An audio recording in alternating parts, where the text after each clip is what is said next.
हाय। इस वीडियो के अंदर हम ऑर्डर 21 का रूल 24 टू रूल 29 को समझेंगे।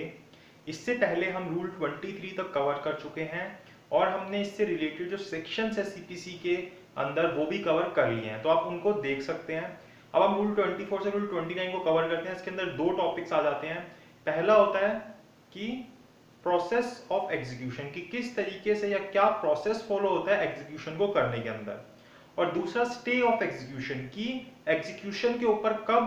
रोक लगा दी जाती है, उसको कब रोक दिया जाता है एग्जीक्यूट होने से। एग्जीक्यूट होने का हमने बेसिक मतलब हमें पता है कि एग्जीक्यूट मतलब एनफोर्स होना, क्योंकि जो जजमेंट डेटर या डिक्री होल्डर होता है, डिक्री होल्डर वह व्यक्ति जिसके फेवर के अंदर डिसीजन आया हुआ है और जजमेंट डेटर वह व्यक्ति जिसके अगेंस्ट डिसीजन आया हुआ है, उनके खुद के हाथों में ये पावर नहीं होती कि वो कोर्ट की डिक्री या ऑर्डर को एनफोर्स करा सके। इसलिए वो ऑर्डर 21 को फॉलो करते हुए अपनी एनफोर्समेंट कराने के लिए कोर्ट के सामने आते हैं। तो अभी तक हम ये सब चीजें समझ चुके हैं और हमने पूरा प्रोसेस देख लिया, मतलब कि एक तरीके से हमने समझ लिया कि किस तरीके से हमें एप्लीकेशन लगानी होती है कोर्ट के अंदर, किस तरीके से कोर्ट फिर देखते हैं कि क्या क्या कंडीशंस पूरी होनी चाहिए किसी डिक्री या ऑर्डर को एनफोर्स कराने के लिए, या क्रॉस डिक्री या क्रॉस क्लेम क्या होता है, वो सब चीजें हम समझ चुके हैं। अब हम आते हैं प्रोसेस ऑफ एग्जीक्यूशन के ऊपर। तो यहाँ पे रूल 24 क्या बोलता है, तो आप अपने बेरेट को खोल लीजिए, हम साथ में रीड करते हैं और साथ में इंटरप्रेट करते जाते हैं कि इसके अंदर क्या बोला गया है। तो रूल 24 क्या बोलता है, प्रोसेस फॉर एग्जीक्यूशन, की क्या प्रोसेस होगा एग्जीक्यूशन को करने के लिए। तो रूल 24 का सब रूल 1 क्या बोलता है, when the preliminary measures if any required by the foregoing rules have been taken, कि कोई अगर प्रीलिमिनरी मेजर्स लेने हैं किसी डिक्री को एग्जीक्यूट करने से पहले, अगर वो ले लिए गए हैं, द कोर्ट शैल, अब कोर्ट को क्या करना पड़ेगा, unless it sees cause to the contrary issue its process for the execution of the decree, कि अब वो अगर उसको कुछ सब ठीक लगता है, सारी कंडीशंस पूरी हैं, सब कुछ ठीक है, तो कोर्ट अब प्रोसेस इशू कर देगा उस डिक्री को एनफोर्स कराने के लिए। फिर इसका सब रूल 2 क्या बोलता है, एवरी सच प्रोसेस शैल बियर, अब जब भी वो ऐसा कोई जो प्रोसेस है वो इशू होगा, उस प्रोसेस के ऊपर क्या होना चाहिए, डेट होनी चाहिए on which it is issue, कि किस दिन वो इशू हुआ। प्रोसेस इशू होने का मतलब एक तरीके से एक ऑर्डर इशू कर दिया जाएगा कोर्ट के द्वारा एक ऑफिसर को, जो कि उसको जाके एग्जीक्यूट कराएगा। तो वो जो इशू प्रोसेस इशू हुआ है उसके ऊपर डेट होना जरूरी होती है। And shall be signed by the जज और such officer as a court में अपॉइंट, और वो जो इशू होता है वो जज के द्वारा साइंड हुआ होना चाहिए या फिर उस व्यक्ति के द्वारा साइंड होना चाहिए जिसको जज ने अपॉइंट कर रखा है इस काम के लिए। In this behalf and shall be sealed, और वो सील्ड होना चाहिए, जब भी भेजा जाएगा, जिस भी पर्सन को भेजा जाएगा एग्जीक्यूट करने के लिए, वो एक सील्ड एनवेलप के अंदर या सील्ड होना चाहिए वो, with seal of the court and delivered to the proper officer to be executed. और वो क्या होना चाहिए, सील कौन सी सील होनी चाहिए, कोर्ट की सील होनी चाहिए, और वो डिलीवर हो जाना चाहिए उस पर्सन को जो कि उसको एग्जीक्यूट करेगा, जो भी ऑफिसर उसको एग्जीक्यूट करेगा। तो ये सब रूल 2 के अंदर बोलता है। फिर सब रूल 3 क्या बोलता है, in every such process a day shall be specified, तो जब भी ऐसा कोई प्रोसेस इशू होगा कोर्ट के द्वारा, उस प्रोसेस के ऊपर कोर्ट क्या मेंशन करेगा, वो डेट मेंशन करेगा, कौन सी, on or before which it shall be executed, कि किस दिन तक या किस दिन वो जो डिक्री है वो एग्जीक्यूट हो जानी चाहिए। And day shall also be specified on or before it shall be return to the court, और एक ये डेट भी बता देगा कि किस दिन उस ऑफिसर को वो वापस कोर्ट के अंदर भेजना है, ये बता के कि मैंने इसको एग्जीक्यूट कर दिया है।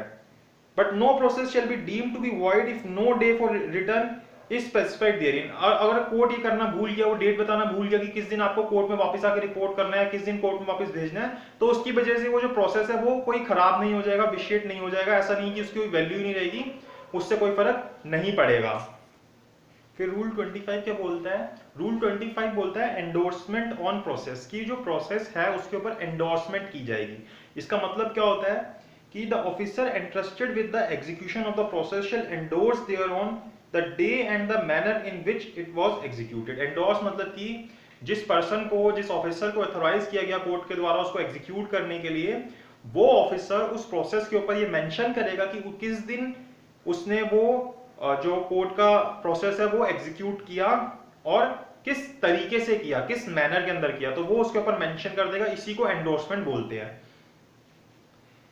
And if the latest day specified in the process for the return thereof has been exceeded, और अगर जिस भी दिन बोला गया था कि इस दिन तक आपको कोर्ट के अंदर इसको वापस भेजना है और वो डेट उससे ऊपर चली गई है,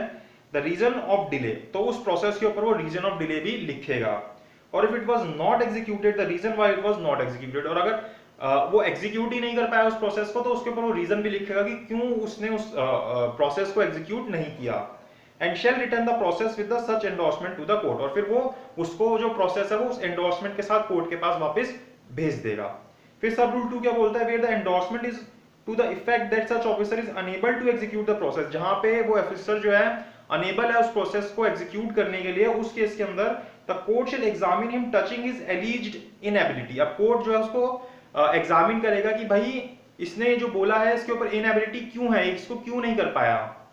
And may, if it thinks fit, summon and examine witness as to such inability and shall record the result। और कोर्ट को लगता है कि मुझे किसी विटनेस को बुला लेना चाहिए कि क्या ये सही में पर्सन वहां गया था और ये इसको क्यों नहीं कर पाया, तो उन विटनेसेस को बुला सकता है, उनसे पूछ सकता है कि क्या ये सही में आया था वहां पे, क्या इसने कोशिश करी, क्या ये सच में इस कारण से नहीं कर पाया उसको। तो कोर्ट को अगर ऐसा लगता है तो वो ऐसे करके बुला सकते हैं और उसका रीजन रिकॉर्ड कर सकते हैं। तो ये हमारा प्रोसेस इशू करने का तरीका होगा कि कोर्ट एक तरीके से एक प्रोसेस इशू करेगा, उसको एग्जीक्यूट करने के लिए एक ऑफिसर को अपॉइंट करेगा कि आप इसको जाके एग्जीक्यूट करवाइए। फिर आते हैं हम स्टे ऑफ एग्जीक्यूशन की। जो एग्जीक्यूशन है, अब एक तरीके से उसको बोला गया कि आप एग्जीक्यूट करिए, लेकिन अब उसके ऊपर स्टे लगाने की बात आती है। तो रूल 26, रूल 27, 28, 29 इसी स्टे के बारे में बात करता है। रूल 26 देखते हैं क्या बोलता है। When कोर्ट में स्टे एग्जीक्यूशन, कोर्ट कब से एग्जीक्यूशन करेगा। तो जनरल सी बात है, अगर कोर्ट को कोई सफिशिएंट कॉज लगता है, कोई सफिशिएंट रीजन लगता है कि मुझे इसको स्टे कर देना चाहिए, मुझे इसकी एग्जीक्यूशन को स्टे कर देना चाहिए, तो कोर्ट फिर उसको स्टे कर देता है। The court on which a decree has been sent for execution shall upon sufficient cause being shown, कि अगर उसको सफिशिएंट कॉज हम शो कर देते हैं तो stay the execution of such decree for a reasonable time, तो वो एक रीजनेबल टाइम के लिए उस एग्जीक्यूशन के ऊपर स्टे लगा देता है, रोक लगा देता है। To enable the judgment debtor to apply to the court by which the decree was pass, की वह व्यक्ति जो कि जजमेंट डेटर है वो उस कोर्ट के पास अप्लाई कर सके जो कि ओरिजिनल कोर्ट था जिसने ये डिक्री पास की थी, और to any court having appellate jurisdiction, या फिर किसी भी अपीलेट कोर्ट के अंदर वो अप्रोच कर सके in respect of the decree or the execution thereof for an order to stay an execution, की वो उसके अंदर स्टे का ऑर्डर ले सके अपीलेट कोर्ट से या फिर जो ओरिजिनल कोर्ट था जिसने डिक्री पास करी थी उससे। Or for any other order relating to the decree or execution which might have been made by such court of the first instance or appellate court if execution have been issued thereby or if application for execution had been made thereto. तो ये बात बता देगी। फिर इसका सब rule 2 बोलता है वेयर द प्रॉपर्टी और person of the judgment debtor has been seized under the execution, जहां पे कोई उसकी जो प्रॉपर्टी थी या फिर जो पर्सन था वो सीज हो गया इसको एग्जीक्यूट कराने के लिए। The court which issued the execution may order the restitution of such property, तो कोर्ट क्या कह सकती है कि उस प्रॉपर्टी को वापस कर दिया जाए या फिर वो जो पर्सन है उसको डिस्चार्ज कर दिया जाए, pending the result of the application, कि जब तक ये जो एप्लीकेशन है पेंडिंग है। कौन सी एप्लीकेशन, स्टे की जो एप्लीकेशन है। तो कोर्ट के पास ये पावर है कि वो जो प्रॉपर्टी है उसको रेस्टिट्यूट कर सकता है और जो पर्सन जिसको डिटेन किया गया था या सीज किया गया था उसको डिस्चार्ज कर सकता है। फिर सब रूल 3 क्या बोलता है, power to require security from or impose condition upon judgment debtor, की कोर्ट के पास ये पावर है कि उससे वो जजमेंट डेटर से वो सिक्योरिटी मांग सकता है और उसके ऊपर कुछ कंडीशंस लगा सकता है। Before making an order to stay execution for the restitution of property or discharge of the judgment debtor the court shall require, तो कोर्ट को ये जरूरी करना ही पड़ता है क्या, such security from or impose such condition upon the judgment debtor as it think fit. उसको जो लगता है, उसको लगता है कि मुझे इतनी सिक्योरिटी पर्सन से ले लेनी चाहिए तो वो अपनी सिक्योरिटी ले लेता है, या फिर इसके ऊपर मुझे ये कंडीशंस लगा देनी चाहिए तो वो कंडीशंस लगा के फिर उसके बाद वो एप्लीकेशन को अलाउ कर देता है, मतलब कि वो उस पर्सन को डिस्चार्ज कर देता है या फिर जो प्रॉपर्टी है उसको रेस्टिट्यूट कर देता है। तो ये रूल 26 का सब रूल 3 बोलता है। फिर आते हैं 26 का। फिर आता है हम रूल 27 के ऊपर। रूल 27 क्या बोलता है, liability of judgment debtor discharge. अब जो जजमेंट डेटर डिस्चार्ज हो गया उसकी क्या लायबिलिटी बनती है। No order of restitution or discharge under Rule 26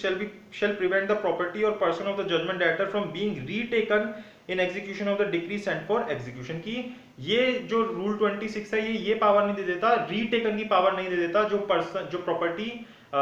discharge हुई है उसकी। Rule 27 ये बोलता है। फिर Rule 28 बोलता है order of court which pass decree or appellate court to be binding of the court apply to, कि अब जो पर्सन अब जो ओरिजिनल कोर्ट के पास गया या फिर अपीलेट कोर्ट के पास गया, अब जो उस अपीलेट कोर्ट या ओरिजिनल कोर्ट ने बोला उस चीज से जो एग्जीक्यूटिंग कोर्ट है जो जिसके पास वो एग्जीक्यूशन के लिए आया है, अब वो उसके डिसीजन से बाइंड होगा।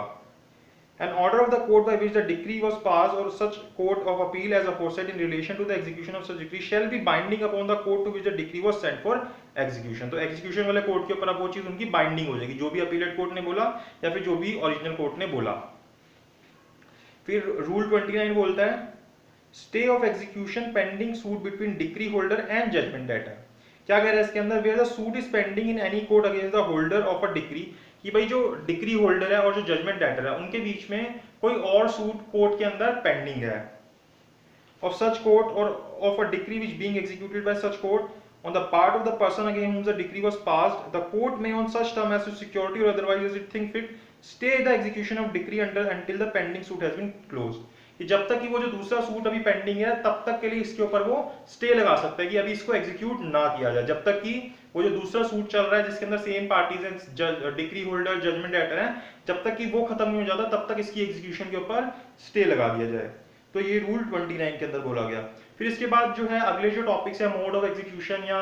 आगे के जो भी टॉपिक्स है, आगे के जो रूल्स है उसको हम आगे आने वाली वीडियोस के अंदर कवर करेंगे और कोशिश करेंगे कि एक वीडियो के अंदर ज्यादा से ज्यादा रूल्स कवर हो सके। तो अभी हमने रूल 29 तक कवर कर लिए हैं, अब हम आगे के रूल्स नेक्स्ट वीडियो के अंदर कवर करेंगे।